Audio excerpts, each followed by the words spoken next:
আজকে অনেক দিন পরে আমি আবার ভিডিও দিতে শুরু করছি। নমস্কার, জুয়েলস কিচেনে সবাইকে আবার অনেক স্বাগত জানাইয়া আমার আজকের রেসিপি বাটি কেক।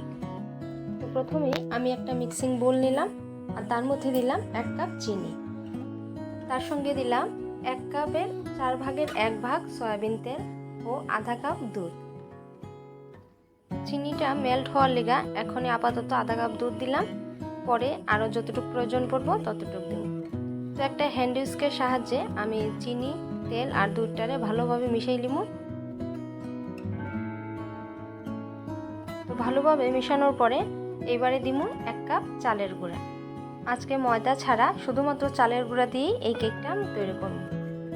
তো 1 কাপ চালের গুঁড়া আমি ভালোভাবে আবারও হ্যান্ড উইস্কের সাহায্যে এই দুধের সঙ্গে মিশাইয়া ভালোভাবে একটা গাঢ় ব্যাটার তৈরি করে নেব। তার সঙ্গে একটা প্লেটের সাহায্যে আমি ঢাকা রাখবো 10 থেকে 15 মিনিটের লেগা। যেহেতু চালের গুঁড়ার কেক, অতএব এটা গাঢ় হয়ে যাব এই ব্যাটারটা। তো 10 মিনিট বা 15 মিনিট পরে খুললা দেখা যাইব যে এটা এইভাবেই গাঢ় হয়ে গেছে।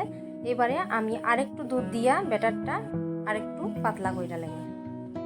যদি এই ব্যাটারে কেউ ময়দা দিবার ইচ্ছা থাকে তাহলে অবশ্যই দিতে পারেন, কিন্তু আমি দিলাম না, শুধুমাত্র চালের গুঁড়া দিয়ে আজকের কেকটা তৈরি করলাম।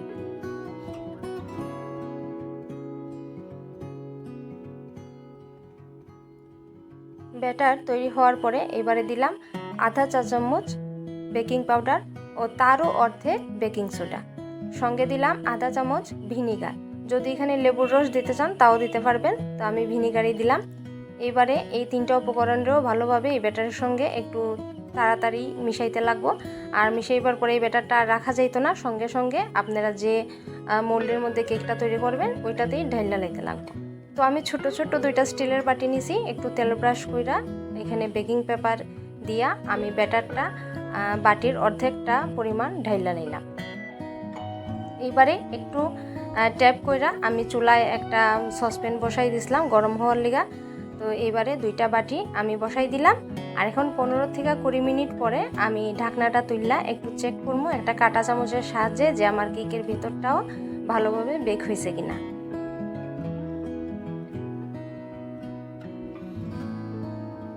তো আমার কাঁটা চামচটা পুরোপুরি একদম সম্পূর্ণ ক্লিন বাইর হয়েছে, কোনো ব্যাটার লাগা নাই। এর মানে আমার কেকটা রেডি হয়ে গেছে। এইবারে নামাইয়া ঠান্ডা হওয়ার পরে দেখাইতাছি। একটা ছুরির সাহায্যে আমি সাইডটা অল্প ছাড়াই লিমু। যদিও ঠান্ডা হইবার পরে এটা আপনি অনেকটা ছাইড়াই পড়ে, তবুও আমি একটু ছাড়াইয়া নিতাছি।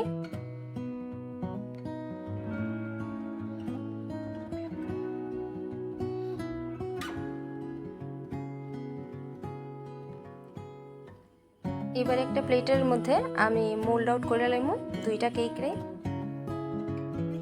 আর মোল্ড আউট করার পরে নিচের বেকিং পেপারটাও আমি ছাড়াইয়া লাইমু।